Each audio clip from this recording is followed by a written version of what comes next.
Hola compañeros y compañeras de afición, bienvenidos una vez más a un nuevo vídeo. En esta ocasión, como muchos de vosotros me lo habéis pedido, os voy a explicar cómo criar diamantes mandarines paso a paso. Así que si os interesa la cría de mandarines, quedaros que empezamos. El diamante mandarín o zebrafinch, como también se le conoce, es un ave de origen australiano y de pequeño tamaño que suele caracterizarse por ser muy sociable, activa y alegre, ya que siempre están volando de un lado para otro, por lo que es una especie muy recomendable para tener en nuestro aviario. Antes de comenzar a criar diamantes mandarines, debemos asegurarnos de que los ejemplares que vamos a destinar para la cría son pareja, es decir, son macho y hembra. Si queréis que haga un vídeo concreto en el que os explique cómo saber si un diamante mandarín es macho o hembra, dejármelo en los comentarios. Y si sois muchos los que tenéis esta duda, más adelante os preparo un vídeo y continuamos con esta sección sobre diamantes mandarines. Pero básicamente y a modo de resumen, el macho suele hacer cantos a menudo como este que vemos en este vídeo.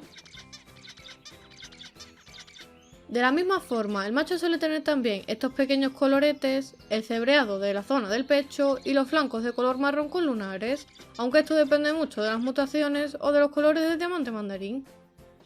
Una vez que ya sabemos que efectivamente tenemos una pareja, debemos asegurarnos de que tanto el macho como la hembra tengan al menos un año de edad, para que estén completamente desarrollados y puedan afrontar la cría sin ningún problema. No obstante, comentaros que los diamantes mandarines entran en celo muy jóvenes, por lo que tenemos que tener cuidado, ya que hay hembras que comienzan a poner sus primeros huevos con solo 6 meses, y si por algún motivo no separamos a las crías y da la casualidad de que hay alguna pareja entre ellas, existe la posibilidad de que comiencen a criar, pudiendo llegar a tener problemas de huevos atravesados, huevos no fecundados, muerte de pichones por falta de experiencia, etc.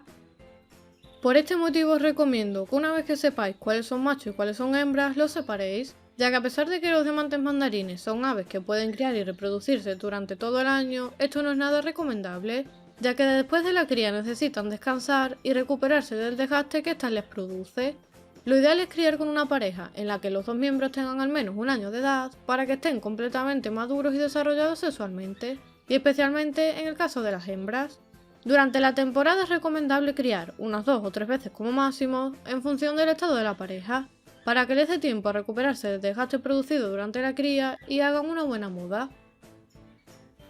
Además, también tenemos que tener en cuenta que los diamantes mandarines que vayamos a destinar a la cría deben estar en buenas condiciones para poder afrontar con éxito la cría y obtener los resultados que deseamos. Es decir, debemos destinar a la cría únicamente pájaros que estén en edad óptima de reproducción, aquellos que estén fuertes y sanos y no tengan ningún tipo de carencia o déficit nutricional, y en definitiva, aquellos que gocen de un buen estado de salud durante todo el año. De esta manera nos evitaremos problemas durante la cría de tipo huevos claros, huevos atravesados, muerte de pichones en el interior del huevo, etc. También comentaros que si alguno de los mandarines que vayáis a destinar a la cría ha sufrido recientemente una enfermedad, no sería conveniente destinarlo a la cría, ya que aunque nosotros veamos y creamos que el ejemplar está aparentemente sano, puede ser que en su interior aún no se haya recuperado por completo de la enfermedad y se la transmita a su pareja o a sus descendientes en el caso de que críen. Como os he comentado antes, los diamantes mandarines es una especie que si no tenemos control sobre ellos y las condiciones son favorables para la cría, podrían estar criando durante todo el año. No obstante, esto no es para nada conveniente, ya que necesitan un periodo de descanso y de recuperación entre temporadas de cría, necesitan mudar correctamente su plumaje y demás. La época ideal para criar diamantes mandarines sería en los meses de septiembre a enero aproximadamente en España, que coincide con la etapa de primavera en Australia, y recordemos que estos pájaros tan simpáticos provienen del continente australiano y suelen criar en libertad por esta fecha. No obstante, en la primavera, cuando los días son más largos y la temperatura es agradable y constante, también es un buen momento para criar con ellos. Otro punto muy importante a tener en cuenta es la desparasitación de los reproductores, tanto de machos como de hembras, para asegurarnos de que lleguen limpios y en buenas condiciones a la cría. La desparasitación, como hemos visto en otros vídeos del canal, la podemos diferenciar básicamente en dos tipos. Por un lado, la desparasitación externa, para eliminar cualquier tipo de parásito tipo ácaros o piojillos, y por otro lado, la desparasitación interna, para eliminar parásitos de su interior. Para desparasitarlos por fuera normalmente se le aplica una gota de ivermectina al 0,12% en el lado derecho del cuello, El procedimiento es muy sencillo, simplemente sopláis un poco la zona derecha del cuello hasta que veáis la piel y una vena y le aplicáis una gota en la zona, para posteriormente con los dedos y la misma pipeta masajear la zona para asegurarse de que el producto se impregna correctamente en su piel.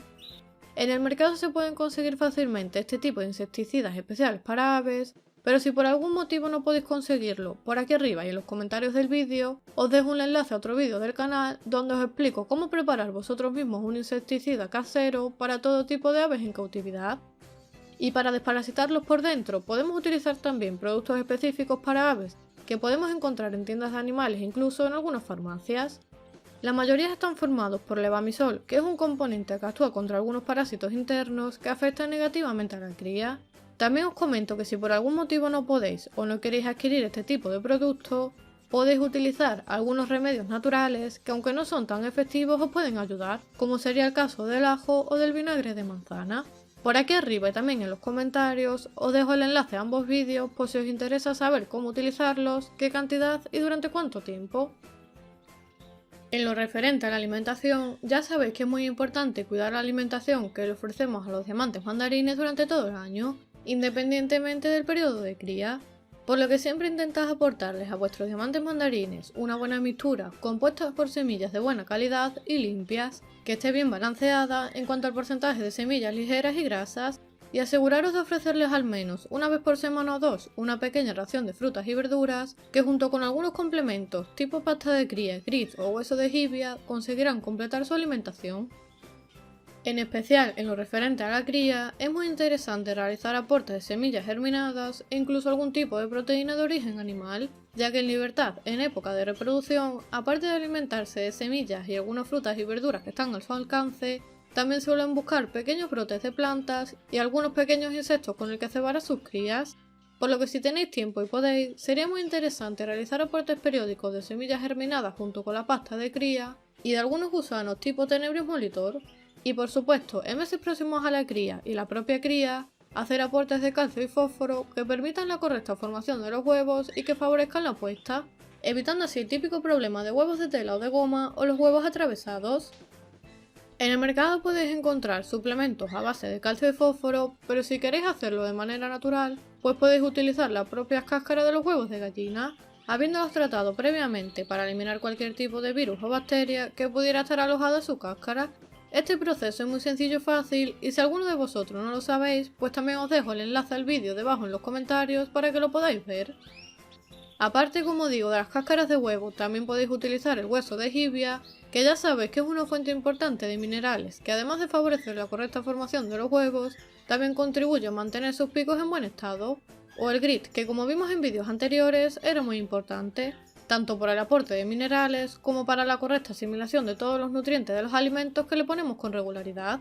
Si os interesa que hablemos en futuros vídeos sobre la alimentación de los diamantes mandarines, dejármelo en los comentarios y más adelante os preparo un vídeo en el que os explique detalladamente qué tipo de mixtura es la más recomendable, qué tipo de semillas utilizar, las frutas y verduras y demás. El aviario o el lugar donde tengamos ubicada la jaula de nuestra pareja de diamantes mandarines debe reunir una serie de características que favorezcan o propicien la reproducción de la pareja. Entre ellas, es importante que esté ubicado en un lugar en el cual haya suficientes horas de luz que contribuirá a ir aumentando el celo de los diamantes mandarines, esté en un lugar tranquilo en el que no se le moleste constantemente y no haya ruidos que le puedan asustar, que haya una temperatura constante y no haya corrientes de aire. El tema de la humedad es también muy importante para favorecer una correcta incubación y posteriormente la eclosión de los huevos. Normalmente se recomienda que esté alrededor del 65% y por supuesto que el lugar sea un lugar limpio y acondicionado para ellos. Cuidados estos detalles, que creo que son los más importantes, en principio no tendríamos que tener ningún tipo de problemas durante la cría. Otro aspecto importante y fundamental en cualquier aviario para garantizar una buena salud de los pájaros y una buena temporada de cría es la limpieza y la higiene durante todo el año, ya que con esto conseguiremos reducir y eliminar las posibles bacterias y parásitos que favorezcan la aparición de enfermedades en nuestras aves, por lo que mi consejo es que al menos 2 o 3 veces al año hagáis una limpieza a fondo del aviario, sobre todo antes de la cría y antes de empezar la temporada de muda, y que siempre tengáis limpio las jaulas, comederos y bebederos para evitar que aparezcan o se puedan reproducir con facilidad. En cuanto a las jaulas de cría para diamantes mandarines, es recomendable que la jaula sea lo más amplia posible para que la pareja pueda volar y ejercitarse cómodamente, y para que las futuras crías puedan aprender a volar y no se estorben. Comentaros que la cría de diamantes mandarines la podéis hacer en jaulas de cría o incluso en voladeras. Ambos métodos tienen sus ventajas e inconvenientes, pero son igualmente factibles. En el caso de que prefierais criar diamantes mandarines en jaulas de cría, es recomendable que la jaula al menos tenga unas dimensiones de 60 centímetros de largo, unos 45 centímetros de alto y unos 40 centímetros de fondo. Es decir, las típicas jaulas de cría que se utilizan para criar canarios serán más que suficiente para ellos. La distribución de los accesorios por la jaula es también un punto muy importante que tenemos que tener en cuenta. Mi consejo es que coloquéis un par de posaderos ubicados en una zona de la jaula en la que no puedan ensuciar el nido en exceso ni la comida o el agua, y que para trasladarse de un posadero a otro tengan que hacer pequeños vuelos, ya que recordad que los diamantes mandarines es una especie muy activa y nerviosa que constantemente está curioseando y en movimiento. Los comederos os recomiendo que se los coloquéis en el exterior de la jaula para que ellos puedan ir comiendo las semillas que deseen, pero para que no las puedan ensuciar, ya que por experiencia con la mayoría de diamantes mandarines que he tenido os puedo decir que eran un poco guarretes, en el sentido de que se entraban dentro de los comederos interiores y defecaban sobre las semillas y demás, por lo que si podéis, lo mejor es que utilicéis comederos exteriores para que las semillas se mantengan siempre frescas y limpias y evitemos la aparición de posibles enfermedades. Con el tema de bebederos, pues básicamente lo mismo, colocarlo en un lugar alto en el que no puedan ensuciarlo con facilidad, pero que les permita acceder al agua fácilmente y limpiárselo y cambiarle el agua diariamente o cada 2 días. El resto de los accesorios como pasteros, golosineros o pinzas de fruta serían opcionales, pero si los utilizáis os recomiendo que lo coloquéis también en un lugar en el que no puedan ensuciarlo y en el que sea fácilmente accesible para nosotros, para que podamos añadirle diariamente durante la cría la pasta de cría o germinados o colocarle trocitos de frutas. Por el contrario, en el caso de que optéis por la cría de diamantes mandarines en voladeras, tenéis que tener en cuenta que la voladera sea lo suficientemente espaciosa para el número de parejas que vayáis a introducir, para evitar posibles peleas entre parejas, que se roben el material para la cría unas parejas a otras y demás. Mi consejo es que coloquéis algunas hembras de pico para que los machos no se peleen tanto por encontrar pareja y que coloquéis al menos el doble de nido por cada pareja. Es decir, si tenéis 4 parejas de diamantes mandarines en una voladera, pues colocad 8 nidos iguales y a la misma altura, para que ellos puedan decidir qué nido es el que más les gusta y no haya peleas constantes por un nido en concreto. Así evitamos posibles problemas de territorialidad y dejamos que cada pareja elija libremente el lugar y el nido que más les guste. El nido y el material que utilicemos para la cría juega también un papel importante en el éxito en la cría de diamantes mandarines. En lo referente a los nidos, hay criadores que prefieren utilizar el típico nido redondo de cesta que se utiliza para la cría de canarios porque controla mejor a sus parejas y porque sus parejas están bien adaptadas a criar en este tipo de nidos. Otros criadores utilizan los nidos de caja porque son más espaciosos, los pájaros están más calentitos, no se pueden caer accidentalmente en ninguna cría y la pareja se siente más segura. Y hay otros criadores que utilizan nidos de miembro de cuerda similares a estos porque son los que más se asemejan a los que fabrican en libertad.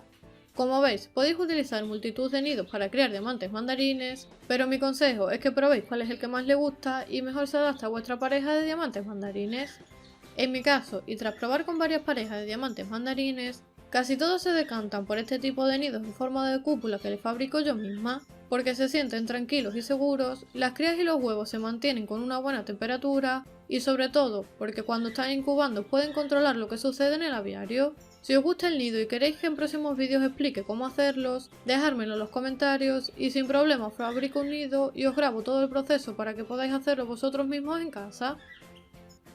Independientemente del tipo de nido que elijáis, debéis colocarlo en un lugar en el que le aporte tranquilidad e intimidad a la pareja y siempre debéis evitar ponerlo en el suelo de la jaula o voladera, puesto que se ensuciará con mayor facilidad y tanto los reproductores como las crías estarían más expuestas a contraer posibles enfermedades, por lo que mi recomendación es que lo coloquéis en un sitio lo suficientemente alto, pero en el que podáis acceder a él sin ninguna dificultad, para que podáis llevar un buen control de la nidada, cambio de huevos, anillamiento de las crías y demás. El material que podéis aportarle para que ellos hagan su nido es muy diverso. y no suelen ser muy meticulosos con el tipo de material. Es decir, podéis utilizar pelo de cabra, del que se utiliza para la cría de canarios, sisal o yute, o fibra de coco, como el que se utiliza para la cría de otros diamantes tipo diamantes de Gull. En general, como digo, no suelen ser muy meticulosos y suelen hacer el nido con cualquier material que le pongáis. Incluso si no tenéis la posibilidad de adquirir cualquier tipo de material que os he comentado, podéis utilizar heno fino y hierbas secas, siempre y cuando estén bien limpias y no tengan ningún tipo de parásito o insecto que pueda afectar a la nidada. Una vez que se cumplen los factores que os he comentado anteriormente y que la pareja está en celo y se encuentra completamente adaptada al aviario y a la jaula, comenzarán la cría. En principio notaremos que los mandarines pasan la mayor parte del día juntos, haciéndose cosquillas el uno al otro, y que el macho comienza a revolotear y a cantar a la hembra para cortejarla, lo que nos indicará que en breve, si todo va bien, comenzará el apareamiento y posteriormente la puesta de huevos. En este momento tanto la hembra como el macho comenzarán a entrar material en el nido para acomodarlo a su gusto, y aproximadamente una semana después, la hembra comenzará la puesta de huevos, llegando a poner entre 4 y 6 huevos por puesta, que durante el día serán incubados por ambos progenitores, siendo muy frecuente que cuando vaya oscureciendo y llegando la noche, ambos duerman calentando los huevos o con sus crías en el nido.